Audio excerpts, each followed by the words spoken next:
Shalom, Yasharallah. This your brother Dawadah, coming back at you with this here truth again. First and foremost, I want to give all praise unto Yahweh, Bahashim, Yahweh Shah, Bahashim, Rachakwadash. Double honor to the apostles and elders, a great millstone that taught us this truth and that rule well. And salutation and much love for you, Akim, pushing this truth and sincerity in the four corners of the earth and enduring afflictions to feed and edify the elect. So I want to jump into this here topic dealing with Esau and his violent nature, You still have a lot of our people that put their trust inside of Esau and things like that, or we'll say he's a devil and they don't understand. They look at us like we the damn devil, or you just tell them like, yo man, what do you expect from him? He's the devil. That's what he's gonna do, and it's like, a lot of our people actually are starting to wake up to that, or starting to how do I say it, they starting to be pulled back and so-called appalled by this, that the so-called white man would do these types of things, right? But nevertheless, I just wanted to go into the scriptures and just point out that this was part of his characteristics. This is what he was going to be, man. All right. So I'm going to start here in the book of Revelation, chapter 6. I'm going to jump around a little bit. I'm going to start at verse 8. It says, "And I looked, and behold, a pale horse, and his name that sat on him was Death, and hell followed with him, and power was given unto him over the fourth part of the earth to kill with the sword, with hunger, with death, and with the beasts of the earth." All right. And hey, this is Esau to the T, man. All right, death and hell followed him everywhere he go. Let me grab. There's a precept to that in where is it at? Habakkuk chapter 2 and verse 5. It says, "Yea, also because he transgresses by wine, he is a proud man, neither keepeth at home, who enlarges his desire as hell, and as death cannot be satisfied, but gathereth unto him all nations, and heapeth unto him all people." All right, and there is another precept. I have to think about it, but nevertheless, this is going into Esau's violent nature, man. Everywhere he go, it's like death and hell follow him. No matter where he stepped foot, this is oh, I know where it is. Everywhere he stepped foot, this is pretty much his MO, man, bringing death and destruction. Let me see if I can find this. Yep, this is Isaiah 14 and 9. "Hell from beneath is moved to meet thee at thy coming. It stirreth up the dead for thee, even all the chief ones of the earth. It has raised up from their thrones all the kings of the nations." All right, so and this is what Esau practiced even to this same day. It is called his regime change. Esau bring his militaries over into your country, all right, for whatever reason. Like all of a sudden, you so-called terrorists and popped up, which these terrorists are backed by Esau. All right, this is what he uses as a proxy military to so-called justify himself for getting this out of your country. All right, then he'll try to overthrow the government. All right, and then set up his puppet leader and steal the resources. All right, this is what they wind up doing when they go in, like in Venezuela. They talk about trying to get Nicolas Maduro out of. What's funny is, this is a quick little side note on Venezuela. Now America is pretty much trying to put sanctions on Juan Guaido, which is the dude that they set up to go over there and take over the government there. So apparently that shit ain't going well with them. And they've been at it for like damn near a year he's still trying to claim he the rightful president, but I mean, just because you walk up there and just say you're the president don't mean you're the president. But nevertheless, but this is what America does, man. You can turn the news on right now and see this is going on right now over there, man. All right, but nevertheless, and then, we're not going to really, because that just recently happened, and, got to look into that, Russia and all their government pretty much changing over there. But nevertheless, going back into this situation here with Esau, all right, he always bring his damn militaries into your nation, all right, overthrow the government, bring uprisings and uproars amongst the people. All right, and then wind up bringing death and chaos, man. Then he brings let me see, where is that at? Jeremiah.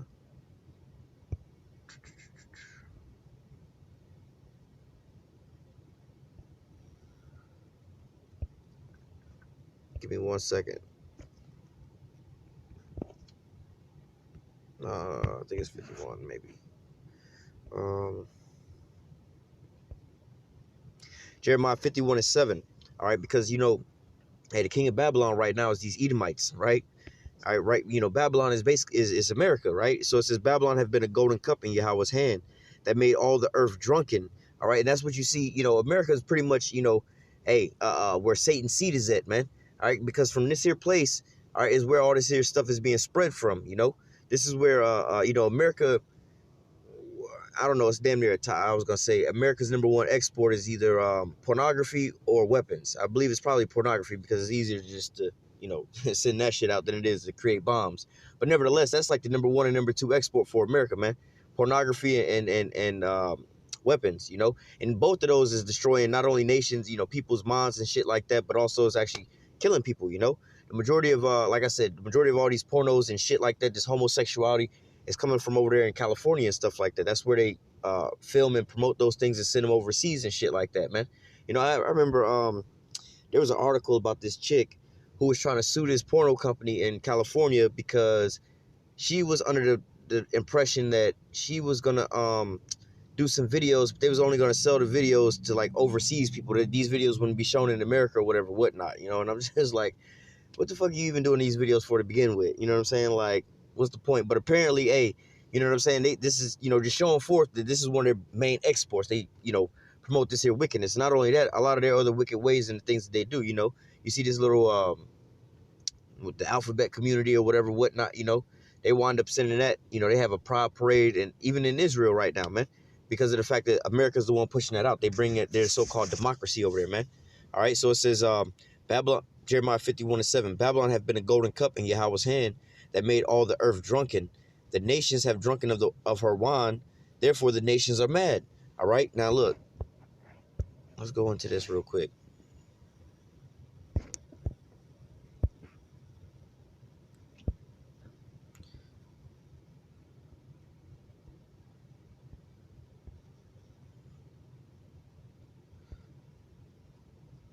All right, so the definition we want to get here is to make, all right, so now the nations are mad, right? It says to make a fool or to make into a fool, all right, to act madly, to act like a madman. And this is what you're starting to see happening in a lot of these countries, you know, despite how you was brought up over here in America or whatever, whatnot, you have a certain type of a way of thinking about certain things, you know, like for instance, like in the Middle East, they have these women, they be dressed up in, I believe it's called the hijab, right? Where their heads is covered, their whole body is pretty much covered, right? Head to toe.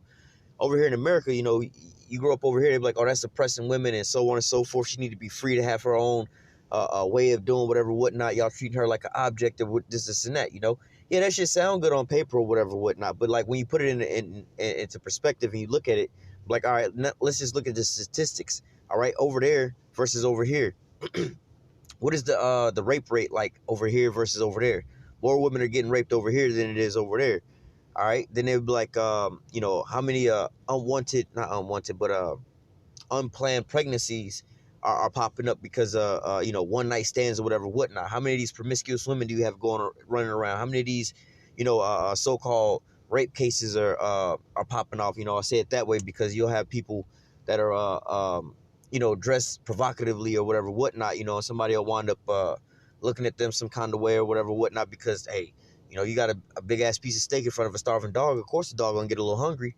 You know what I'm saying? So, you know what I'm saying? They just look at them wrong, so they just try to file a sexual harassment case on them. You know, so you know they have sexual harassment cases at work or whatever, whatnot. But this chick is coming to work with all her cleavage showing and this short ass little dress, and then she's in an office full of dudes. What you think is gonna happen? You know?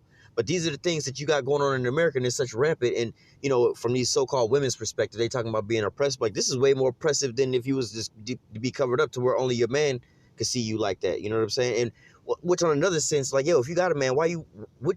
You know, I understand psychologically what the fuck is going on. You want and need attention. That's just what the fuck it is. But at the end all be all, why you need attention from other men than your own man? You know what I'm saying? Like, yo, coming into this here truth opens up your eyes and shit to like shit like that. Like, now I don't want no woman that's walking around looking like, yo, she got them goddamn leggings on showing her box and shit.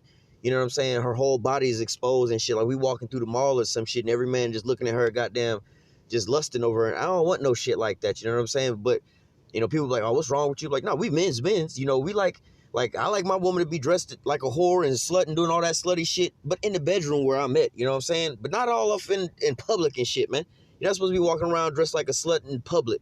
You know what I'm saying? If you want to do that, put some sexy shit on in the bedroom for your man, that's cool. Go do all that shit in the confines of your bedroom. You know what I'm saying? I'm even to the point, always been to the point, like, yo, like back in high school and shit, seeing these little couples and shit just making out all in public. Like, y'all niggas go get a room. We don't want to see all that shit.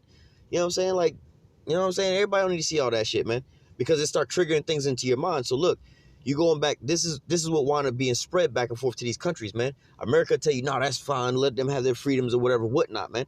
All right, so now look, you got these women dressing however they want to dress. Now, she married, you know what I'm saying? But she got a cleavage all out, this short-ass skirt on, you know what I'm saying, or whatever, whatnot, some leggings on, showing her box. You know what I'm saying? And now she getting all this attention from all these other dudes at work or whatever, whatnot. Now she's slipping out on her husband or whatever, whatnot. Now you got, infidelity in the marriage, the marriage go downhill or whatever, whatnot. All this could be avoided if she was just covered up while she was amongst other men. You know what I'm saying? Being a married woman. All right. Because you should only be, giving that off to this here woman, man. You know?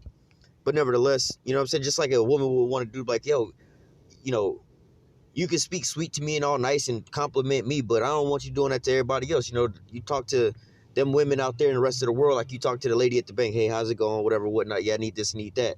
You know what I'm saying? You don't be all, oh, baby doll, I love you, this, and that. Thank you, sweetie. Yeah, that's reserved for just me. Same way these women should just, show their body only to their own man, But this is what America spreads over there. And then now you look at our women compared to their women, man. Ain't no happy ain't no women here happy, man. Despite what the fuck they tell you about them being independent, these bitches are going crazy right now, man. You know what I'm saying? And it's kind of funny, like, well, y'all did this to yourself, man. Y'all wanted all this so-called freedom and feminism and being up above the man and everything like that. But this is where it comes with, man. Now, you wanted to be the ruler, the leader and everything like that, but you're not. It's like you wasn't programmed or built for that position. You know what I'm saying? It's like the kid, you got, a 2-year-old, 4-year-old, 5-year-old little kid. They say, I want to drive the car. I see mommy and daddy driving the car. I want to drive the car. That's cool that you want to drive the car. You know what I'm saying? But you can't drive this car. I'm not finna let you get behind the wheel of this here car and drive this bitch on the interstate at 60 mile an hour because you're not built like that for this. You know what I'm saying? You a child. You do children things. You know what I'm saying? Just like a child need guidance. That's why you don't have, a child's irresponsible. They need their parents to guide them. You know what I'm saying? The scripture tell you about how the man is the head over the woman, She need guidance. But when you rearrange this scenario, look at what you got going on right now, man. And you can say it's just how, y'all just sexist or whatever, whatnot. Well, explain what the so-called black community. What's going on there, man? All these children being raised by single mothers. Where's the fall off? You can't blame their daddies. They mom and the government kicked them out. But see, this is the madness that Babylon juice that Esau and his violent nature does. He corrupts every goddamn thing. You see what I'm saying? Like everywhere he go, death and hell follows his ass, man. You know what I'm saying? They had brought with Martin Luther King, what they call that shit? Integration, right? Or integration. Segregation, I think, is the opposite. But nevertheless, integration, where they integrate with one another. They come together, right? You see what I'm saying? Like, yo, we wound up giving all our resources over to their asses and everything like that. You know what I'm saying? But nevertheless, in that same time period is where Esau came in and gave us all these so-called situations that fucked us all up, But on a surface level, smart dumb niggas of our people are like, oh, that was good when we got this, that was good when we got that. Like, nah, you don't know your history, you don't know what we had, man. We had way more money, collectively back in those days. You had way more so-called black millionaires in like 1921, all right, in the 1920s, all right, than you do now. You see what I'm saying? We own more properties, we own more everything, man. We own more businesses, but yet and still you want to go so-called integrate, you know what I'm saying? Because you want to drink that Babylon juice. Oh, we got to have equal rights for everybody. We should all move together and share whatever everybody. Share what? You mean we got to get rid of our bus line companies and start riding your bus line companies? We got to shut down our businesses and come work for you? That's where we at right now. So you complaining about, working for the so-called white man. Well, if you didn't integrate, you wouldn't have to. You can work for your own self and pass down jobs to your children. You see? But Esau creeps in, and what happens? Death and destruction. Look at our so-called community now. Of course, we under the curses, but this is the way it all played out through this here. Esau, hey, he wiser than Daniel. This motherfucker know, man. All right. So going back down to this here definition, all right, to make a fool, to make a fool of, to make it to a fool, to act madly, to act like a madman, and this is exactly what Esau wound up doing by giving out this here Babylon juice, not only to the other nation, really you could just say to the other nations, because we're not really talking about just land masses and things like that, but actually these other tribes and these other people on the earth, man. Everybody had their own different ways of living, but guess what? Esau's over there corrupting all these people with everything like that, man. All right, and now you seeing all kind of divides and social constructs. You know what I'm saying? Esau go over there, give everybody the damn internet, Facebook and shit like that. Now everybody is all antisocial. They go over there and introduce all kind of wicked ass shit. The policies or whatever, whatnot. You got these people, for instance, China or Japan. You know what I'm saying? We're not gonna get too far off into that. I can go all day about how Esau's going in these different nations and giving them that damn Babylon juice. Shit, the number one thing with they World Bank and International Monetary Fund, man. They central banking, man. They go the what's that shit called? What's it called? Something of the economic hitman. Not the testimony. The confessions of an economic hitman. Boy, that shit break it all the way down, man. They tell you how they go in. The first thing first, they go in and send in the corruptors. If the people can't go in there and corrupt the politicians or whatever, whatnot, they send in the jackals, which go in there and kind of, George Soros type. They go in there and create, we call them shits, you know, um, propaganda and, where they go in there with these fake ass protests or whatever, whatnot, these uprisings. And if that shit don't work, then they send in the goddamn, they send in hitmen as well too, actual hitmen to assassinate. And if that don't work, they send in the military. In a case you want to see that, look at Saddam Hussein. They currently, Muammar Gaddafi. They're currently working on that in Venezuela right now. You seen it as it play out, man. They got the corruptors to go in there. Then they had the protesters and all that stuff. Now they got the fake ass president. You know what I'm saying? And they tried to assassinate Nicolas Maduro with those damn drones. Tried bombing his ass while he was having a speech. You see what I'm saying? The next thing they'll come out with some kind of scenario where they got to go and intervene with the military, man. You see, they even tried that shit with the so-called aid that America wound up burning the trucks. They burned their own shit, try to blame it on Venezuela so they could basically send in some military aid. But guess what? Didn't work out that way. All right. So going back to Jeremiah 51:7, Babylon have been a golden cup in Yahweh's hand that made all the earth drunken. So this is why the whole earth is in turmoil, man. Why the scriptures say, basically, roughly paraphrasing, the way that a king is, so is his people that follow him, and an unwise king basically is not going to instruct his people, basically in wisdom, But nevertheless, Ecclesiasticus chapter 10, but nevertheless, this is what's going on, man. They corrupt from the top. The whole head is sick, and this is what you have going on down at the bottom, man. This is Esau and his destructive ass, wicked ass nature, man. This is just built inside of him. Everything he touched, how they say with Jake, everything that they touch turned to gold. Where everything that Esau touched turned to death and destruction, man. All right. So let me get back to where I started out at. Just going into the spirit with that. This is Revelation 6, and did we finish verse 8? Yeah, we finished verse 8. Let's go back up to verse 4. Revelation 6:4, and there went out another horse that was red, all right, which is, synonymous with Esau, and power was given to him that sat thereon to take peace from the earth. All right, here's another characteristics of Esau, man. So if you're taking peace from the earth, man, first of all, you're not the peace bringer. You're the opposite of that, man. You the damn, first of all, you just the damn devil, man. The destroyer, man. The destroyer of worlds, man. This is another name for his ass, man. The destroyer of worlds, man. It's the fuck Esau is, man. All right, a vile walking abomination, man. All right. It says, and there went out another horse that was red, and power was given to him that sat thereon to take peace from the earth, that they should kill one another.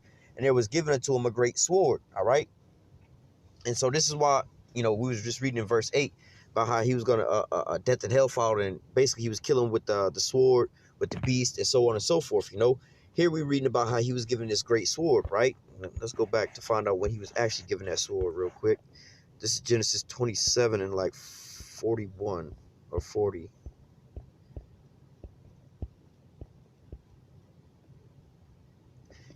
Just to the point, Genesis 27 and 40. All right. Or matter of fact, we're going to read all the way down to 42 because that's all in the spirit. Genesis 27 and 40. And by that sword shalt thou live. Now, this is Isaac blessing Esau with his blessing that he would wind up living with, right? So it says, and by thy sword shalt thou live, And let me just read this. And it says, and shall serve thy brother, and it shall come to pass when thou shalt have the dominion, thou shalt break the yoke off thy neck. So the point I wanted to grab was, and by thy sword shalt thou live, right? So this is how Esau, all right, like we was just reading in Isaiah 14, about like the regime change and everything like that. This is how Esau, we could also get this too. Job 9 and 24, the earth is given into the hand of the wicked. All right, this is the same person, Esau. This is who's controlling the earth right now, man. All right, but what did he wind up doing with the earth, man? All right, well, we'll grab that too. That goes perfect with this. It says, and by thy sword shalt thou live, right? Matter of fact, I'm going to come back to that. And we're going to grab something else, just lining it up.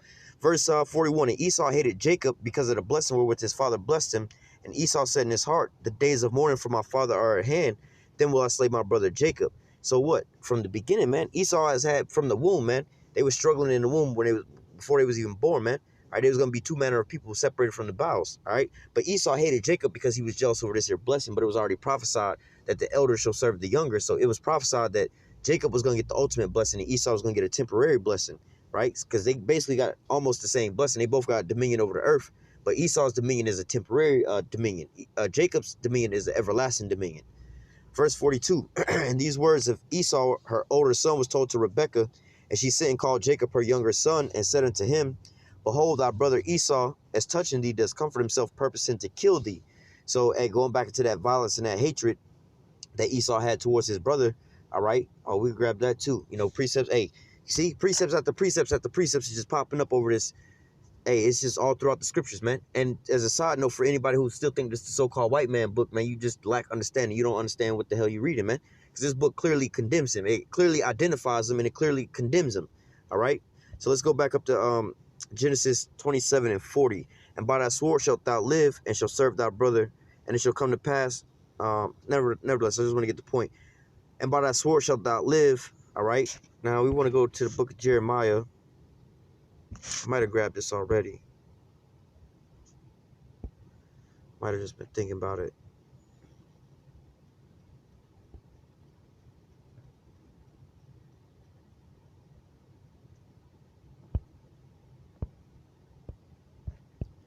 Slovakia.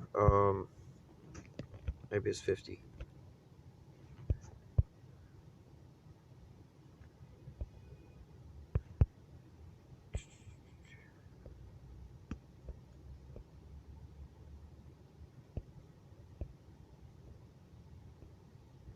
Yeah, this is Jeremiah 50 and 23, right? Because we was just reading about how Esau was given that sword, right? He was going to live by a sword. And we also read in Revelation how they was giving him a great sword. And he pretty much was sent forth to take peace from the earth, right? So this is Jeremiah 50 and 23. It says, how is the hammer of the whole earth cut asunder and broken? How has Babylon become a desolation among the nations? All right. So, hey, who is basically ruling and reigning in Babylon right now? This is also talking about Esau, right? But it also called Esau what? It says, how is the hammer of the whole earth cut asunder? So it called Esau the hammer of the whole earth, man. So what did Esau wind up doing? Matter of fact, another precept came to mind. We're going to grab it just to let the script speak, man. Isaiah 14. Oh, we could read that too. Right, here we go. So we just read about how, you know, he was given this here great sword to take peace from the earth, right? And it was also called the hammer of the whole earth, right? So he was living by a sword and taking peace from the earth, but it wasn't with love, con, and just, you know, just even verbal threats. No, he physically came down upon it on these nations, man. All right, it says verse Isaiah 14 and 16. They that see thee shall nearly look upon thee and consider thee, saying, is this the man that made the earth to tremble, that did shake the kingdoms? All right, so what? Esau made the whole earth tremble before him. All right, because why? He's the hammer of the whole earth. He was given that great red sword to take peace from the earth, man. All right, and this is just in his violent nature. He was created to be the wicked from the beginning. All right. Verse 17, that made the world a wilderness. All right, the hammer of the whole earth, man. He made the whole earth a wilderness and destroyed the cities thereof. All right, and open not, you know, going back to destroy the cities thereof. Just think about World War II, Hiroshima and Nagasaki, man. All right, not just that. World War II is damn near all Edomites, man, just banging on each other, man. And Hitler bombed the shit out of Europe. You see what I'm saying? But nevertheless, you know, they wound up destroying cities, and currently, you know, throughout the Middle East, man, just leveled all of that. You know, it says, and open not the house of his prisoners, right? Because guess what? He, you know, he brought us into captivity, and we still in the captivity over here, man. All right. Oh, you know what? Verse 21. It says, prepare slaughter for his children for the iniquity of their fathers, that they do not rise nor possess the land nor fill the face with the world with cities. All right. And the point there I wanted to get was, you know, it says prepare slaughter for his children, but for what reason? For the iniquity, prepare slaughter for his children for the iniquity of their fathers, meaning, you know, and basically this is going into reincarnation. They are their fathers. You see what I'm saying? So these are the same people who did, you know, basically the same people that's the same generation that's on the earth now is the same people that brought us into captivity originally. This is why they about to get their judgment. All right. This is why we're reading what we're reading right here. It says prepare slaughter for his children. All right. Because they are their forefathers and they coming back right now to catch their judgment. All right. So nevertheless, you know, it says prepare slaughter for his children for what? The iniquity of their fathers, man. You go back to slavery, them lynching us, them burning us. You know, that's where they get these terms picnic and barbecue. You know, they so-called pick a nigga and barbecue his ass, man. Chain him up to a tree and set him on fire, man. You know, like the Florida Gators, you know, and one of their enemies, you know, is the Seminoles, right? You know what I'm saying? Which is Reuben. But nevertheless, you know, they like to use this term to say gator bait, or whatever, whatnot, you know? Now, that was some old school shit where they used to go fishing for alligators, you know, for the gator boots and gator belts and gator bags and shit like that, you know what I'm saying? They would basically take Jake babies and hang them by their necks, you know what I'm saying, and hang them over like a place where gators would, and the gators would jump out of the water and latch onto the baby, man. You know what I'm saying? Now, you can look up on videos on the internet about gators jumping out of the water. Big ass alligators can jump pretty far up out the goddamn water. You know what I'm saying? By propelling themselves up with their tails, man. All right. Now, you can even go and look up on Google Images. I don't know if it was like gator bait or gator bait races, right? Because I know that you know, I made like a little book with these pictures and these images in there that clearly show like old articles, old postcards with this on there, you know. And matter of fact, we got it on a couple of our signs at camp, where you see these you know, where they had old postcards or old drawings showing, you know, at the bottom it say gator bait, and it'd be a bunch of pictures of Jake babies just lined up, or actually Jake babies hanging from the tree as the alligators jumping up and grabbing the babies down, man. All right, these are the things that Esau wound up doing to us, man, with his violent ass nature, man. All right, this is why he's gonna have to be completely destroyed. Let me keep reading. Verse 22, for I will rise up against them, saith Yahweh of hosts, and cut off from Babylon the name, the remnant, the son, and the nephew, saith Yahweh. All right, being so, reason you don't see no women here is because it don't matter about the damn women. All right, these Edomite women, if all they men is destroyed, and they left with just like, let's just say a bunch of Moabite men, all they babies gonna come out as just Moabites. They'll be bred out of existence to be anyway. All right, because you are who your father is. But in reality, because we're gonna take their ass into captivity, all right, they're gonna just wind up bearing our children, and eventually they'll just breed their damn self out, you know. But nevertheless, you know, and you could also read about this in Second Ezra 15, I want to say, where it says the widows basically gonna mourn because it, like, their husbands basically gonna die over in war. All right, going back into Joel chapter 3. All right, bringing them out to the valley of Yehoshaphat. Multitudes in the valley of decisions. All right, they're gonna wind up dying over there, man. All right, so but verse 22 says, I will rise up against them, saith Yahweh of hosts, and cut off from Babylon the name, the remnant, the son, the nephew, saith Yahweh. All right, so the male seed line of these Edomites going to be cut off over here, man, for all the violence and the atrocities they've done unto the children of Israel, man. Matter of fact, let me go to Daniel chapter 12. No, chapter 9 and verse 12. All right, this is Daniel chapter 9 and verse 12. It says, and he have confirmed his words which he spake against us and against our judges that judged us by bringing upon us this great evil. All right, and confirming those words was, you can go back to Deuteronomy 28 and Deuteronomy 28 verse 15 on down. You know, it talk about where if we break the covenant, these things are going to happen. All right, so this is what happened. The curses fell upon us. Part of those curses that the Lord was going to bring a nation from afar off against us, man, which is Esau, Edom, man. All right, this is who is ruling over us right now and afflicting us, right? It says, for under the whole heaven have not been done as have been done unto Jerusalem. So Jerusalem didn't do this unto themselves. Well, we got, you know, we wound up going off, so the punishment came, but we didn't wind up so-called afflicting ourselves. So who was the one that was afflicting us, man? All right, Esau was the one that afflicted us. So it ain't nothing, you know, Esau ain't never really did as bad as he did to the Israelites, and ain't nobody else on the face of the earth had it as worse as the so-called Negroes, Latinos, and Native Americans. We've had the worst shit ever done to us on the whole face of the earth, man. All right, and the person that's did the most violent, atrocious shit is the so-called white man, Esau Edom. All right, he's been the most, matter of fact, let's grab it. There's a lot of that scriptures that back this up. Ezekiel 25 and 12 says, for thus saith Yahweh power, because that Edom have dealt against the house of Judah by taking vengeance, and have greatly offended and revenged himself upon them. All right, so what did the so-called white man do to, specifically here is talking about the so-called Negro tribes, right? Judah, Benjamin, and Levi, the so-called West Indies, the Haitians, so-called Haitians, and the so-called Negroes, right?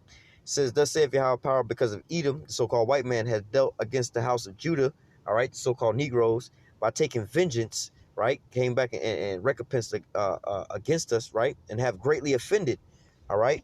And revenged himself upon them. Let's go into these words. But this is all going into Esau's violent nature, man. So for our people who think that Esau's got, you know, they friendly or whatever, whatnot, nah, man. He's a snake wait, you know, he a snake waiting to bite, all right? It says to avenge a quarrel, all right? Vengeance, basically going into let's go back to avenge, take vengeance, revenge, all right? because you have to also understand that, guess what? We had Esau in slavery before he had us in slavery, you know? This is what they call the Dark Ages. When you actually go into that, that was when, you know, Rome was split into two. You had the Ottoman and the Byzantine empires, you know? Jake was ruling over the Byzantine Empire, all right? You had so-called black man ruling over there, all right? They was ruling in Europe and Spain. You can look this up on the internet, man. Spain's in the Moors in Spain, all right? They would tell you that they're so-called Moors, which that was a religion, all right, that we was following after. We was basically following after Islam, all right? But it was the same. We was the same, still Israelites, all right? But nevertheless, when we had Esau in captivity, right? We wanted civilizing this nigga because he was that caveman, like you can read about in the book of Job, all right? How he was all uncivilized and grunting and everything like that. You know what I'm saying? But nevertheless, when it came about the damn caves and everything like that, we wound up civilizing him, showing him how to bathe and everything like that. All right, the same way when he brought his little red ass over to America, Gad taught him how to farm and how to live over here. But what did he wind up doing to Gad, man? You know what I'm saying? Demolishing their ass, man. All right.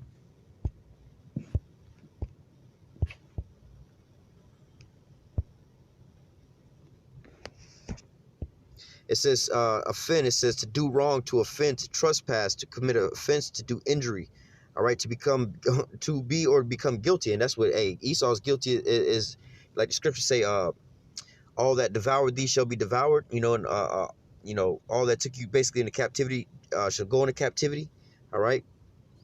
It says to be desolate, acknowledged an offense. All right. So this is what Esau wound up doing, man. He wound up offending us, trespassing against us, man. All right. Greatly trespassing against us, man. All right. And revenged himself upon us. All right. Let's go to Ezekiel 35.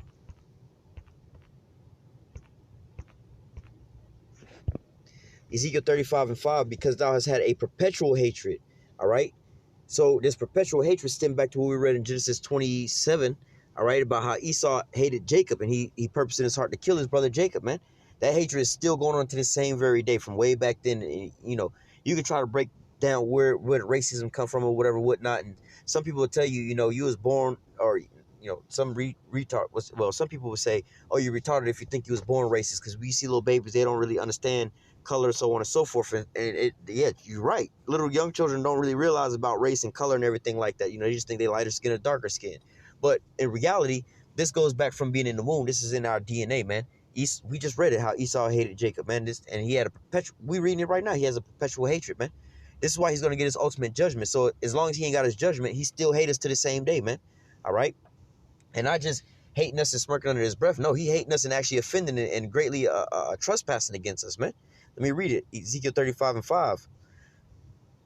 It says, because thou hast had a perpetual hatred and hast shed the blood of the children of Israel by the force of the sword, which was his blessing. You know, we just read that in Revelation 6, you know what I'm saying? And also in Genesis 27, all right? It says, because thou hast had a perpetual hatred and shed the blood of the children of Israel by the force of the sword in the time of their calamity, and the time of their iniquity had an end, all right?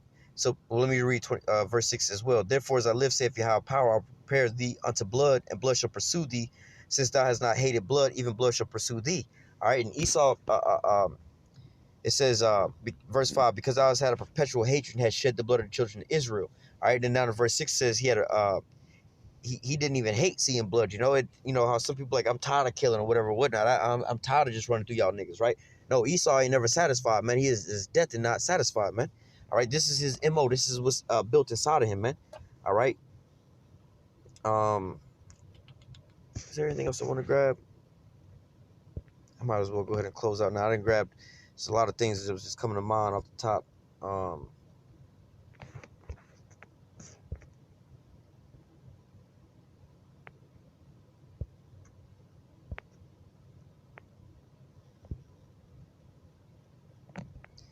Oh yeah.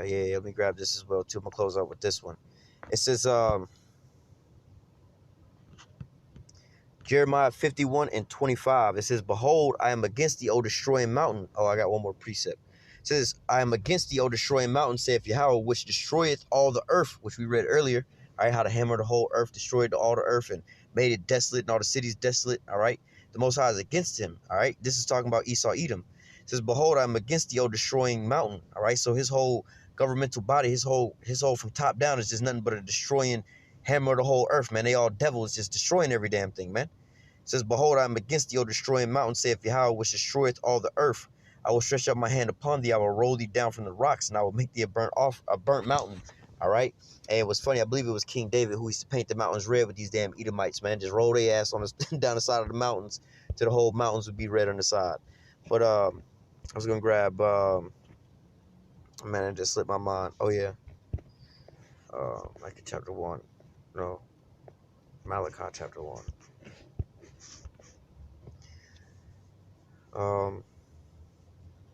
This is Malachi 1 and 4. It says, whereas Edom saith, we are impoverished, but we will return and build the desolate places. Thus saith Yahweh of hosts, they shall build, but I will throw down, and they shall call them the border of wickedness, and the people of whom the Yahweh have indignation forever. So, hey, the Most High have a righteous hatred towards these people because of why? Esau's violent and brutal nature, especially towards the children of Israel, man. He was created to be the wicked from the beginning, man.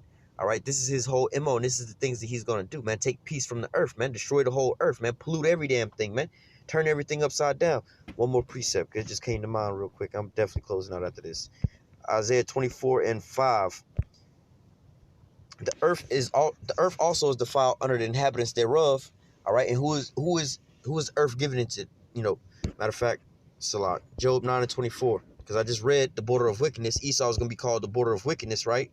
Job 9 and 24, the earth is given into the hand of the wicked. Esau is the border of wickedness. The earth was given into his hands. How did he rule and reign over the whole earth, man? All right, he destroyed the whole damn earth, man. All right, it says the earth is given into the hand of the wicked. He covered the faces of the judges thereof, if not wherein who is he? All right, not only that, he covered up all, painted God as white, Yahushua is white, the angels is white, the saints is being white, man. How wicked can you be, bro? This is the damn devil. He deceived the whole earth, man. They didn't drink of his wine. Now all the nations is all gone mad and all doing all kind of chaotic shit, man. Everything is just being demolished around him, man. All right. So we was going back to where was we at? Malachi. I think we was in Malachi 1 and 4. I think I had another precept, but I'll just close out on this. Malachi 1 and 4. It says, whereas Edom saith, we are impoverished, but we will return and build the desolate places. Thus say Yahweh of hosts, they shall build, but I will throw down. They shall call them the border of wickedness, and the people of whom Yahweh have indignation forever. So the Lord got this righteous hatred towards Esau because, again, he's the destroyer of the whole earth, man. All right, death and destruction. He is the embodiment of that, man. This is why we call his ass the damn devil, man. And the Lord's going to put wickedness completely out, man. All right? So, Lord willing, this here lesson was edifying unto the elect. Until next time, I say, call halal Yahweh, Bahashim Yahushai, Bahashim Rakak Wadash. Double honors to the apostles and elders, the great millstone that taught us this truth and that rule well. And citation and much love for you, I can pushing this truth and sincerity on the four corners of the earth and enduring afflictions to feed and edify the elect. Until next time, I say, stay strong. Shalom.